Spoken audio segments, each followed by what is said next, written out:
భారత ప్రధానమంత్రి నరేంద్ర మోదీ ఆదివారం 3 దేశాల పర్యటనకు వెళ్లిన విషయం తెలిసిందే. అందులో భాగంగా మొదట ఆయన సైప్రస్ చేరుకున్నారు. లార్నాకా ఇంటర్నేషనల్ ఎయిర్పోర్ట్లో ప్రధాని మోదీకి సైప్రస్ అధ్యక్షుడు నికోస్ క్రిస్టోడౌలిడెస్ అపూర్వ స్వాగతం పలికారు. దాదాపు 2 దశాబ్దాల తర్వాత ఒక భారత ప్రధాని సైప్రస్లో పర్యటించడం ఇదే తొలిసారి. ఈ పర్యటన భారత్-సైప్రస్ సంబంధాలలో ముఖ్యమైన ప్రగతికి దోహదం చేస్తుందని, ముఖ్యంగా వాణిజ్యం, పెట్టుబడుల రంగాలలో కలిసి పనిచేసే అవకాశాలు మరింతగా పెరుగుతాయని ప్రధాని మోదీ ఆశాభావం వ్యక్తం చేశారు. ఈ పర్యటనలో భాగంగా సైప్రస్ అత్యున్నత పౌర పురస్కారమైన grand cross of the order of Makarios IIIను ప్రధాని మోదీ అందుకున్నారు. సైప్రస్ అధ్యక్షుడు ఈ ప్రతిష్టాత్మక అవార్డును ప్రధాని మోదీకి అందజేశారు. ఈ సందర్భంగా ప్రధాని మోదీ మాట్లాడుతూ ఈ గౌరవం 140 కోట్ల మంది భారతీయులకు దక్కిందన్నారు.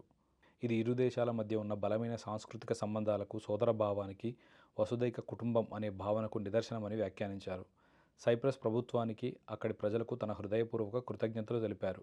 ఈ అవార్డును భారత్, సైప్రస్ దేశాల మధ్య ఉన్న చిరకాల స్నేహానికి అంకితం చేస్తున్నట్లు ఆయన ప్రకటించారు.